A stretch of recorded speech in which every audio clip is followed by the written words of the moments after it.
lot of times you're trying to move forward in life, but it seems like you're being held back. And it's by a few things that I want to illuminate today as in focal points of what to cut. Think of less is more. You want to lighten the boat so you can sail faster. These things that I'm going to be talking about in this video will propel you in ways that it's propelled me. I'm very into minimalism, and I think that these are worth talking about and worth reconsidering, even if you already knew about them and you've already worked on them in the past. You probably want to keep working on them, and this is going to act as a reminder of the focal point for you to get rid of this dead weight and just really go further. It's all about making more progress in one way or another. First thing I want to talk about is drinking. And I've been sober for a few months, over a year. So it's June, July of last year. And yeah, I gotta say, sometimes I miss it. I enjoy the relaxation with having a whiskey, but I do know it affects me, especially as I get older. It affects my sleep, which is another point later on we'll talk about. But really, my productivity is impaired by this relaxation stage, this party stage, this thing that I'm looking forward to that I need to unwind. And this mentality around drinking or any kind of drug or any kind of fix, even food can be acting in this conversation instead of drinking. But drinking affects you long term. It's going to affect your sleep and then your morning and then your habits as well. And in general, your appetite can make you gain weight. It's going to make you look older, you're going to look bad, you're going to feel depressed, so on. It's a downward spiral. Drinking isn't good for you, and it's just that simple. So it depends on really how often are you doing it. If you're doing it once a month, one glass of whiskey a month or something, or two, then it's not going to really affect you. But the clarity of life that happens when you're not drinking anymore is insurmountable, unmeasurable as far as I'm concerned. It is one of the best things that I have done for my life, as far as even when I'm failing, I just know that I've removed a link in the chain that is quite possibly one of the reasons for failure. And I know beyond a shadow of a doubt that if I'm breaking something, I'm failing at something, it's not because of drinking, and I can attack it, and it's usually a smaller problem. Something very clear, instead of wondering, oh, well, maybe it's just me, or maybe it's my habit, maybe it's my brain, whatever. Not drinking gives me the responsibility and clarity of who I am and what's going on in my brain, of how I'm operating. Once you stop drinking, this is the key, and this is how to see the results immediately. Don't drink for a number of times that you normally would drink. Have some non-alcoholic beer or something, and you'll realize, wow, I'm wasting this time. I'm doing these things. I'm looking forward to this. And all of those pockets of situations, you'll realize, oh, wow, I could have been doing this. I could have been handling whatever chore, responsibility. I could have been working out or going to bed early so that I could work out next morning. Drinking will improve your life significantly. And I could I'll hammer down this fact in a whole separate video of why I continued to not drink. And I really didn't have a problem. It wasn't like I was an alcoholic. I just wanted to see what I was made of. Looking back, it is one of the best decisions I've made, especially as I'm aging.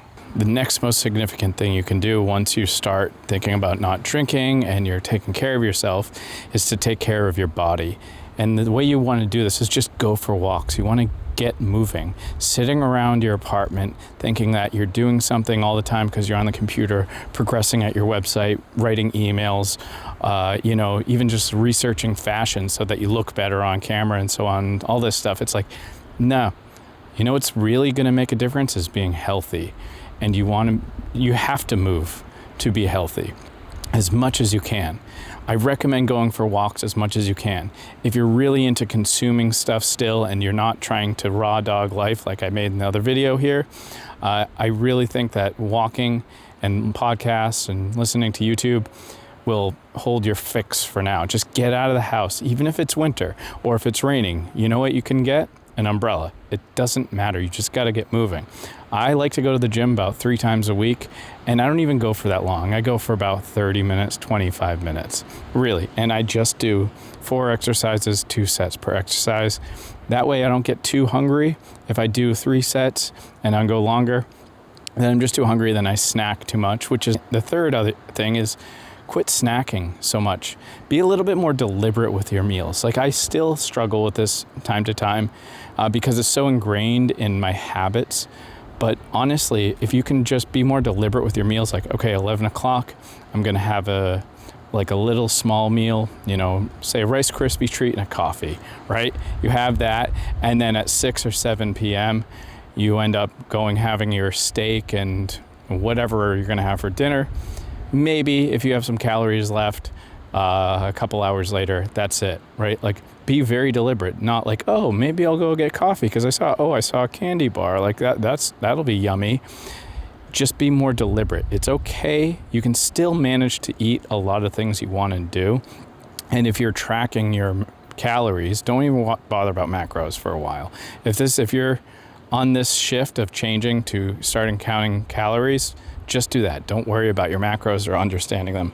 If you do want me to break down what macros are for the dumbest guy in the world, like how would I teach him? It's really easy. I can totally make a whole video on that if you're looking for that. But really, just count your calories. I don't mean like, oh, enter them into MyFitnessPal every time. I'm saying kind of start getting an idea. Like, enter it into MyFitnessPal so you can understand, okay, a peanut butter and jelly sandwich is about like 500, 600 calories. Got it. And then next time you want a peanut butter and jelly, you're like, yeah, it's about 500 or 600.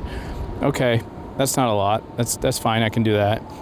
And just trying to get an idea so that when you do think of like a chicken parm, you're like, oh, that's like 800, 900 calories just for this. It's like with a roll and all that, it's like too much. And then you can go, well, might as well just make a peanut butter and jelly. That I could eat 2 of these for the same amount of calories or whatever the example. But the idea is to focus on your diet and move as much as you can. This is your physical update. Because everybody who goes to the gym and is working out will always tell you the same thing, is that the more you work out, the more healthy you get physically. It's as if you're working out your brain, not your body. There's a shift that happens that all of a sudden you become more aware, your eyes widen, you see the world in a more clear way, and you understand things a lot faster. I touched on this before, it's sleep. Now, sleep is one of the best things you can ever think of, right? So if I were to say, hey, there's this drug, there's this thing you can take, and it won't harm you whatsoever. And some of the benefits are like you get more willpower, you can make better decision making, you have more clarity of mind, your brain operates more like that Limitless movie where you just think faster, multiple strains at a time. You have more energy, you become stronger. Every single thing you become like, I don't know, your muscles grow faster. You might even get taller, right? Like if I said there's this thing for that, like this pill, you would be like, hell yeah. And I'm like, yeah, and there's absolutely 0 repercussions for taking it. There's no side effects. It's all good. You'd be like, are you kidding me? Like, I want it right now. Well, that is sleep. That's what it does for you. And a lot of people have a hard time because they think it's taking away from them. So they stay up late and they push it off and they're like, oh, I don't want to go to sleep. I just want to be doing the thing I want to do. And then tomorrow I'll just get up early and I'll work out or something. And I'm like, that is one of the things I learned when I started waking up at like 4:30, 5 o'clock for a while. I don't do that right now because of my schedule. But I do try to get 8 hours of sleep every single night if I can. And it's amazing. So the trick for that is instead of setting a wake-up alarm, you do a bedtime alarm. And this is, as rude of awakening when it happens. You're like, oh, what? 10 o'clock? I got to go to bed. But when the next morning happens and you wake up before your alarm and you kind of mosey about, you have some coffee, maybe you can even fool around on online, get your emails and stuff. It's like so wonderful. It's such a great lifestyle to live well slept, well rested. And I'm telling you, if you can just focus on this again with a bedtime alarm, your whole life is going to change. Like, how you get into a rhythm and you're doing really well, and all of a sudden something happens and then it starts to fall apart and you're like, I was doing so good, what happened? I was eating right, but then now I'm not. Well, that's probably because you somehow ruined your sleep. You stayed up late, or you're waking up a little bit too early or too late, something like that, it's most likely due to poor sleep. Now, the final thing that's worth focusing on, and you should be doing it, is cut the digital clutter. Stop with the TikTok and the YouTube videos all morning and so on. Like, I get it. I still struggle. If you said, Jeff, what's your advice? It's these things. It's the digital consumption. Now, how have I can overcome that? I've deleted TikTok, Instagram, whatever, all of these things that are trash media off of my phone, and I keep only long form things such as Audible. I will keep YouTube on it, but I'm just very strict with it. Like, I'm very okay, just the long form audio stuff, things I can go for a walk with. And then I listen or watch movies on my break, which I know it's another one down the line, like stop doing two things at once and just focus on the food. Yeah. Well, right now, the thing I want to focus on is just not picking up that phone like with a twitch in line or so on, and just generally just sit there, exist, get bored.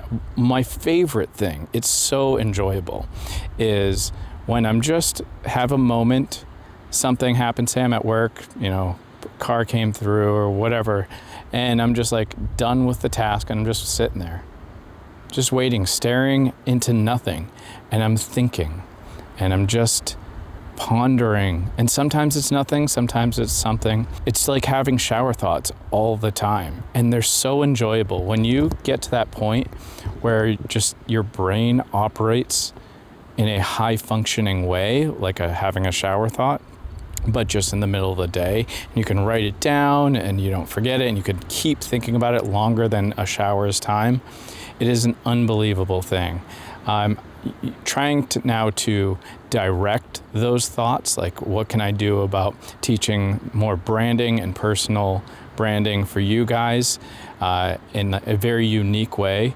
One of my favorite things to do lately as well is stop using ChatGPT and start actually thinking, making up my own words, my own copy, going slow and steady and doing less. Like, I feel like ChatGPT is like, when I'm thinking of doing After Effects and video stuff, I'm like, at first I didn't know anything, I didn't use anything. Then I use all these plugins and all this crazy stuff and this other software and so on.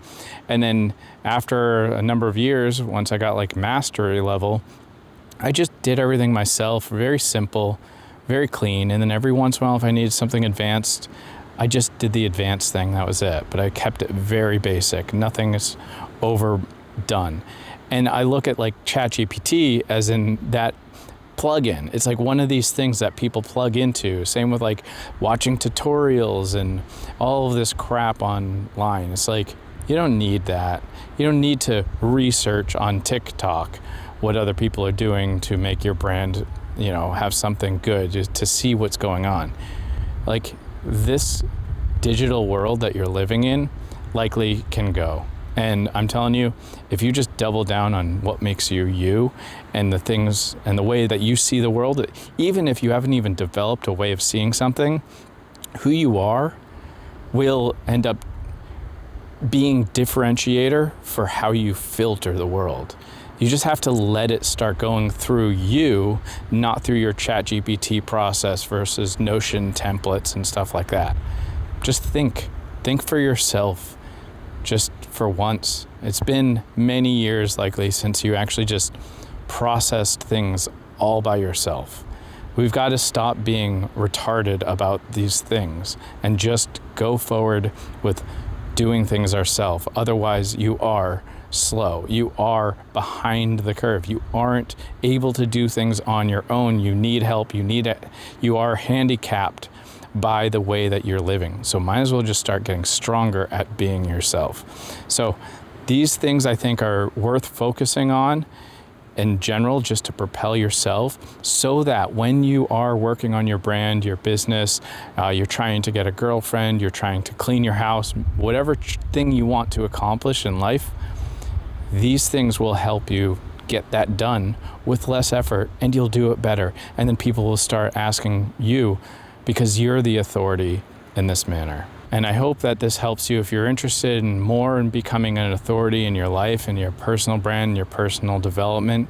Click the link below to check out more of what I'm offering right now. It's a done with you service of boosting your authority online. Till next time, peace.